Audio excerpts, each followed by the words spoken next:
Hello friends, BSc fourth semester chemistry का जो हम लोग यूनिट 2 देख रहे हैं, एलिमेंट्री क्वांटम मैकेनिक्स, प्रारंभिक क्वांटम यांत्रिकी। तो आज हम इसमें बात करेंगे फोटो इलेक्ट्रिक इफेक्ट के बारे में। प्रकाश वैद्युत प्रभाव आपका होता क्या है, ठीक है। तो भाई इंपॉर्टेंट होने वाला टॉपिक आपका बहुत ज़्यादा ही, ठीक है। तो एकदम आसानी से देखेंगे इसका एक्सप्लेनेशन और पूरा इसका जो आपका फॉर्मूले से इसका पूरा डेरिवेशन होता है उसको भी एकदम आसानी से समझेंगे, ठीक है। क्या क्या बातें प्लांक और आइंस्टीन ने बताई उससे भी पूरा समझेंगे, ठीक है। तो प्लीज़ यार वीडियो को लास्ट तक देखना। तो चलो बात करते हैं प्रकाश वैद्युत प्रभाव फोटो इलेक्ट्रिक इफेक्ट होता क्या है। तो देखते हैं। तो देखो क्या कह रहा है आपसे प्रकाश वैद्युत प्रभाव फोटो इलेक्ट्रिक इफेक्ट। तो कह रहा है जब किसी उपयुक्त आवृत्ति वाली विकिरण अर्थात रेडिएशन किसी मेटल की सतह धातु की सतह पर टकराती है तो धातु की सतह से इलेक्ट्रॉन उत्सर्जित हो जाते हैं और इस घटना को फोटो इलेक्ट्रिक इफेक्ट प्रकाश वैद्युत प्रभाव की घटना कहते हैं, ठीक है। क्या कहा गया, जब कोई उपयुक्त आवृत्ति उपयुक्त फ्रिक्वेंसी वाली रेडिएशन मेटल की सतह पर टकराती है तो धातु की सतह से इलेक्ट्रॉनों का उत्सर्जन होने लगता है और इस घटना को फोटो इलेक्ट्रिक इफेक्ट कहते हैं, ठीक है। आप देखो किसी धातु की सतह से इलेक्ट्रॉनों के उत्सर्जन की घटना प्रकाश वैद्युत प्रभाव कहलाती है। मतलब किसी धातु से इलेक्ट्रॉनों के उत्सर्जन की घटना निकलने की घटना ही फोटो इलेक्ट्रिक इफेक्ट कहलाती है। तो चलो देखते ही से देखो, मान लो कोई मेटल या कोई धातु है आपकी, ठीक है। तो देखो इस पे ये जो आपकी कोई धातु है इस पे आपकी मान लो कोई रेडिएशन आके गिर रही, कोई विकिरण आके इस पे गिर रही है, ठीक है। तो देखो इस पे विकिरण आके गिर रही है, तो जब विकिरण आएगी इस पे तो इससे क्या हो, इलेक्ट्रॉनों के उत्सर्जन हो जाता है, ठीक है। जब इलेक्ट्रॉनों का क्या होता है, देखो विकिरण जब आएगी, जब कोई किरण या विकिरण कह सकते हो जब आएगी तो उसका होगा क्या, यहाँ पे आपका इलेक्ट्रॉनों का क्या हो जाएगा, उत्सर्जन हो जाएगा यहाँ से, ठीक है। इलेक्ट्रॉन क्या होंगे यहाँ से बाहर निकलने लगे, धातु की सतह से इलेक्ट्रॉन बाहर निकलने लगते हैं, इलेक्ट्रॉनों का उत्सर्जन होने लगता है। यही घटना आपकी प्रकाश वैद्युत प्रभाव फोटो इलेक्ट्रिक इफेक्ट कहलाती है, ठीक है। एकदम आसानी से समझ सकते हो, ठीक है। फोटो इलेक्ट्रिक इफेक्ट धातु की सतह से इलेक्ट्रॉनों का उत्सर्जन की घटना ही फोटो इलेक्ट्रिक इफेक्ट है, ठीक है। रेडिएशन विकिरण कोई आई जिसकी वजह से इसकी सतह से धातु की सतह से इलेक्ट्रॉनों का उत्सर्जन होने लगा, तो ये घटना आपकी क्या कहलाएगी, प्रकाश वैद्युत प्रभाव फोटो इलेक्ट्रिक इफेक्ट, ठीक है। तो एकदम आसानी से इस घटना को आप समझ सकते हो। अभी आगे बात करेंगे कि आइंस्टीन और प्लांक ने क्या बताया उसे भी देखेंगे, ठीक है। तो अभी इतना समझ लो कि प्रकाश वैद्युत प्रभाव है क्या, ठीक है। तो जब किसी उपयुक्त आवृत्ति वाली विकिरण धातु की सतह पर, देखो कोई विकिरण है आपकी, इसकी फ्रिक्वेंसी मान लो उपयुक्त आवृत्ति, ये कोई न्यू आवृत्ति है, देखो न्यू है ये, ठीक है। तो न्यू आवृत्ति कोई किरण है जो कि धातु की सतह पर पड़ रही है, ठीक है, न्यू आवृत्ति की। तो जब किसी उपयुक्त आवृत्ति की विकिरण धातु की सतह से टकराती तो धातु की सतह से इलेक्ट्रॉन क्या होते हैं, उत्सर्जित होने लगते हैं, इलेक्ट्रॉनों का उत्सर्जन होने लगता है और यह घटना फोटो इलेक्ट्रिक इफेक्ट, या आप कह सकते हो परिभाषा, किसी धातु की सतह से इलेक्ट्रॉनों के उत्सर्जन की घटना प्रकाश वैद्युत प्रभाव कहलाती है, ठीक है। तो एकदम आसान है, आपका प्रकाश वैद्युत प्रभाव होता क्या है, ठीक है। आप देखो इसका एक्सप्लेनेशन, इसकी व्याख्या करते हैं और क्या क्या प्लांक और आइंस्टीन ने बताया उसे देखते हैं, ठीक है। तो देखो क्या कहा गया एक्सप्लेनेशन, प्लांक के अनुसार विकिरण में फोटान होते हैं और आइंस्टीन ने बताया कि फोटान की ऊर्जा दो रूपों में प्रयुक्त होती है। पहला, ऊर्जा का एक भाग इलेक्ट्रॉनों को परमाणु से अलग करने में खर्च हो जाता है, इसे ऊर्जा की यह मात्रा प्रकाश वैद्युत कार्य फलन कहलाती है। फिर ऊर्जा की शेष मात्रा इलेक्ट्रॉन की गतिज ऊर्जा बढ़ाने में खर्च हो जाती है। मतलब दो भाग हो जाते हैं ऊर्जा के, पहला कार्य फलन के रूप में, दूसरा गतिज ऊर्जा के रूप में, ठीक है। तो चलो देखते हैं कैसे। तो देखो बात करते हैं आपका, देखो आइंस्टीन और प्लांक की एक एक बात को समझते हैं। तो पहले प्लांक आए, प्लांक नामक साइंटिस्ट, प्लांक का क्वांटम सिद्धांत इसके पहले वाले वीडियो में देख चुके हो, उसको जरूर देख लेना तो अच्छे से समझ में आएगा, ठीक है। प्लांक जो थे इन्होंने क्या बताया कि रेडिएशन में फोटान होते हैं या क्वांटम, फोटान या क्वांटम, ठीक है। उस पर हमने आपको समझाया था पूरा फोटान वाला टॉपिक, ठीक है। तो देखो फोटान का मतलब क्या हो जाएगा आपका, देखो हमने सीखा था वहाँ पे, मान लो यहाँ पे कोई धातु है, वहाँ पे हमने देखो ये कोई धातु है मान लो, तो हमने वहाँ पे सीखा था ब्लैक बॉडी लेके, ठीक है। तो उसको देखते हैं कृष्णिका या ब्लैक बॉडी। तो मान लो कोई ब्लैक बॉडी है, ठीक है।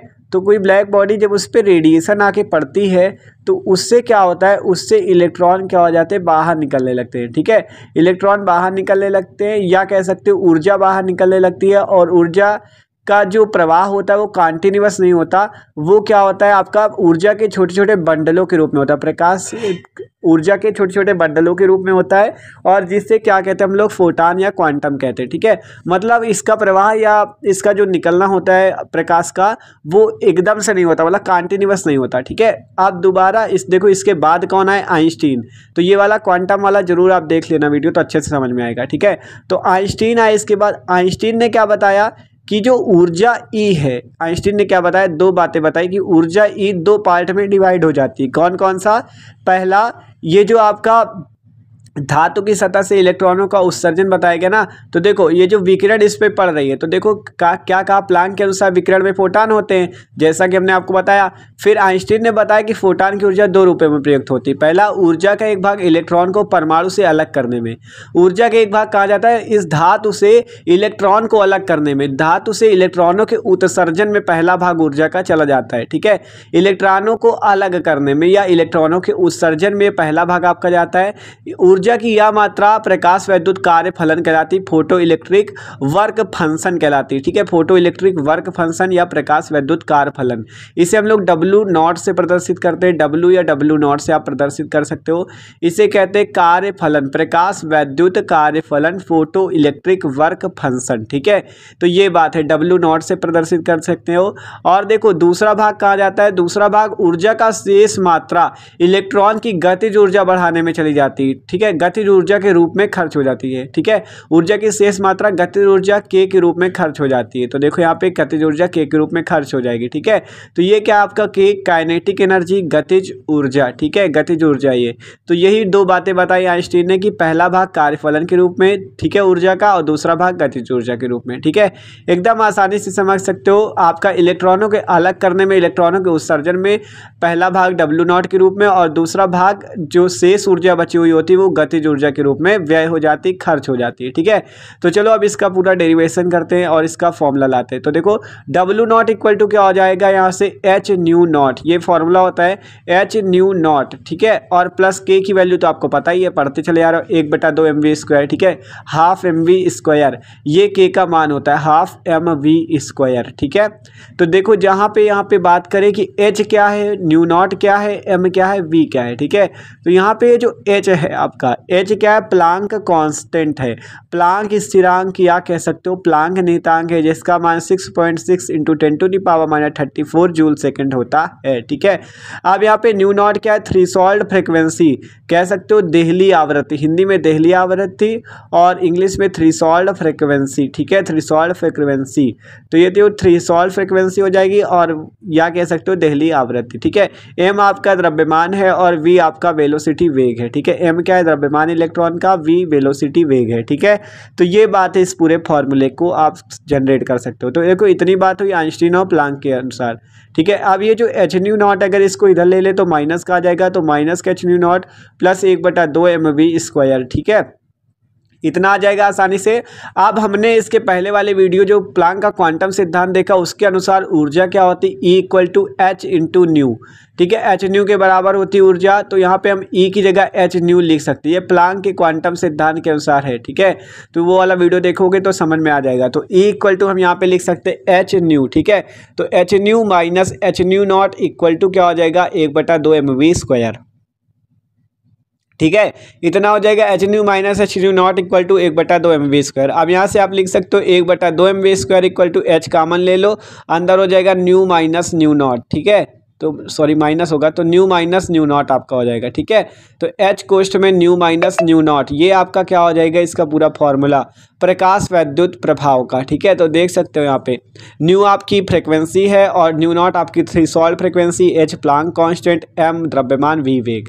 तो इसे ही आइंस्टीन का प्रकाश वैद्युत प्रभाव समीकरण कहते हैं। ठीक है, इसे कहते हैं आइंस्टीन का प्रकाश वैद्युत प्रभाव, फोटो इलेक्ट्रिक इफेक्ट का समीकरण कहते हैं। तो आप लिख सकते हो इसे ही प्रकाश वैद्युत प्रभाव का, आइंस्टीन का प्रकाश वैद्युत प्रभाव फोटो इलेक्ट्रिक इफेक्ट समीकरण, फोटो इलेक्ट्रिक इफेक्ट इक्वेशन कहते हैं। तो आसानी से इसे पूरा आप समझ सकते हो। ठीक है, तो सिंपल पूरी बातें फिर से समझ लो एक बार कि क्या हुआ। पहले आपसे कहा गया जब किसी उपयुक्त आवृत्ति वाली विकिरण धातु की सतह से टकराती है तो धातु की सतह से इलेक्ट्रॉन उत्सर्जित होने लगते हैं। ठीक है, जैसा कि आपने देखा। फिर कहा गया किसी धातु की सतह से इलेक्ट्रॉनों के उत्सर्जन की घटना फोटो इलेक्ट्रिक इफेक्ट कहलाती है। ठीक है, फिर प्लांक के अनुसार विकिरण में फोटॉन होते हैं। फिर आइंस्टीन ने बताया कि ऊर्जा का एक भाग इलेक्ट्रॉन को परमाणु से अलग करने में खर्च हो जाता है और यह कार्यफलन के रूप में संचित होती है ऊर्जा। ठीक है, और दूसरा भाग देखो, पहला भाग आपका W0 के रूप में अर्थात कार्यफलन के रूप में, और जो दूसरा भाग होता है वो किस रूप में, ऊर्जा का शेष मात्रा इलेक्ट्रॉन की गतिज ऊर्जा बढ़ाने में खर्च हो जाती है। तो देख सकते हो, आसानी से इसे समझ सकते हो। तो यार वीडियो अच्छा लगा हो तो लाइक जरूर कर दीजिएगा। Okay, thanks for watching this video.